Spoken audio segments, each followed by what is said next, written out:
Thanks, Brandis. The Canadian government is using a National Emergency Act to quell protests over COVID-19 measures.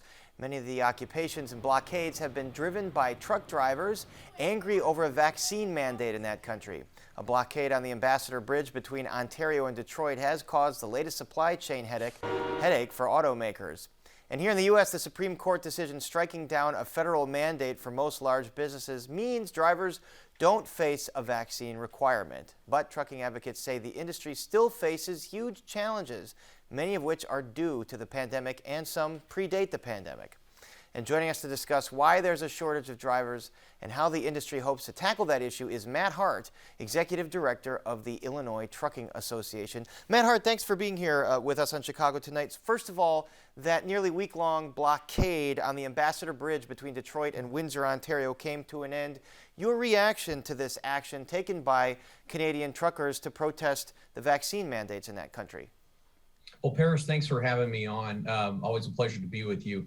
I think what's important for your viewers to understand in looking and watching what's been going on in Canada is realizing that this did not go on in the United States of America. As you said, we do not have a vaccine mandate. And this was one of the things that we were very worried about. And one of the reasons that we opposed the Biden administration's vaccine mandate on large employers was we were worried that that would happen in the United States of America. We challenged that, took it all the way to the Supreme Court, and were successful in that. And decidedly, 6-3, the Supreme Court agreed with us that that was not a good thing. And so first of all, we're just glad that that's not happening here in the United States. But when the Canadian protests, which started around the Capitol, then spilled into arteries for trade, like the Ambassador Bridge, well, that begins to have implications on our economy. It begins to have implications in Chicago and throughout the Midwest and really throughout the country, because if there's an auto plant in Chicago and there's men and women trying to go to work and assemble cars, but we can't get parts here from Canada because people are blocking that roadway, that doesn't do anybody any good. And so we're glad that those have gone to the wayside, and we're certainly watchful for those. We support the First Amendment, but we do not support protesters in any way, shape, or form blocking highways and hurting our economy. Or again, we're an industry that's focused on safety. God forbid an ambulance, wouldn't be able to get to a hospital because someone's blocking a roadway. So roadways are not a good place for protests. So it sounds like something you wouldn't want to see truckers in the United States do as a form of protest. And you mentioned the fact that it's a different situation here in the U.S. You did oppose the Biden administration's vaccine mandate for large employers, which would include a lot of trucking companies, obviously. Why did you feel it was wrong for trucking companies? Well, it didn't make a lot of sense, and it wasn't really fair because no one could explain to us why a trucking company that had 102 trucks was more of a threat than a trucking company that had 95 trucks. And that threshold alone, which seemed to be picked out of the sky as to why that was the limit, was never explained to us. And also in our industry, the trucking industry, folks have got to remember, we have never stopped working. Throughout the pandemic, we continued to deliver the goods that Americans needed. There was no work from home in the trucking industry. We continued to deliver these goods. We continued to deliver it before we had a vaccine. After we got the vaccine, we delivered the vaccine, and we've never been a threat. And there's no data out there to show that the trucking industry was a threat throughout. At the same time, Mike made the argument that drivers are going to different locales throughout the country, so if they are infected, they could spread the disease easier. What about that argument? Well, that would be true if we were interacting with a lot of people, but generally truck drivers are not interacting with a lot of people. They spend most of their day in their truck by themselves.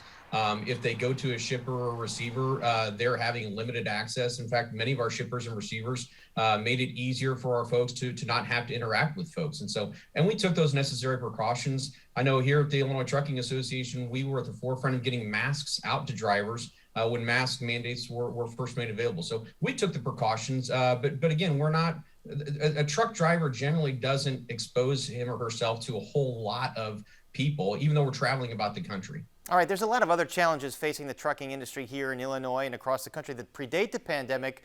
I was reading a statistic where 97% of trucking companies have reported driver shortages. So how big a problem right now is the driver shortage? Oh, we had a driver shortage long before everybody else was having workforce shortages. And our data shows that we had a small dip at the peak of the recession, or at the peak of the pandemic, when some of the manufacturers were shut down in say May and June 2020. But since July of 2020, we consistently had a driver shortage. Over 90% of our trucking companies said that they have a truck driver shortage. Right now, 1 in 3 trucking companies have a severe shortage, which means they really could use about a 15% increase in their driver pool. Much of that is being driven by consumer demand, which is up 30 to 50% in today. How does that impact the broader economy writ large when you've got trucking companies that are just looking for drivers to ship goods and they just can't find them? Well, I think everybody is seeing that. If you've ordered paint and it's taking longer to get paint, or if you've ordered building materials, I know I tried to order a couch. They couldn't get fabric to make the couch. The couch was manufactured in the United States of America, but the fabric came from overseas. And so our supply chain obviously has been pushed to the limit. The more drivers that we can get behind trucks, the quicker we can get the Americans' goods delivered. And the fewer drivers we have, the more people are going to have to wait. And I know there's some legislative efforts at the state and federal level to try and tackle this, including getting more younger drivers on the road, getting more women drivers. Tell us what the potential solutions here are. Yeah, there's some really good untapped sources out there for drivers. Right now, only about 6 or 7% of our driver workforce is female. And we would love to have more females working in this industry. Trucking has gone from a very labor-intensive, hard industry to technology has made trucks much easier to drive. They have a lot more technology in them today. And we have more females getting into the industry today, and that is growing. And if you're willing to work hard and travel, you can make a great living in the trucking industry.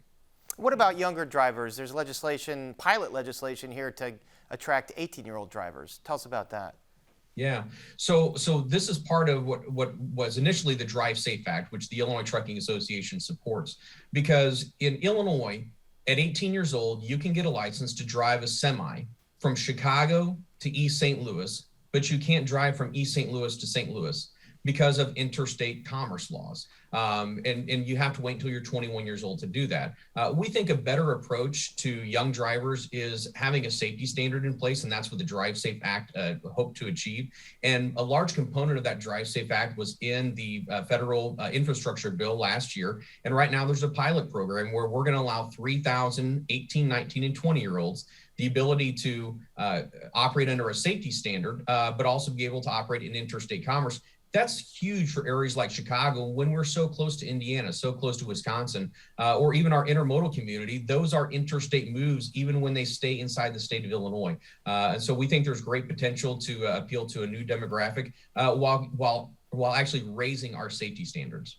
All right, so a message to young people and to women and other untapped pools. There are jobs available in the trucking industry. And Matt Hart, thank you so much for joining us. My pleasure.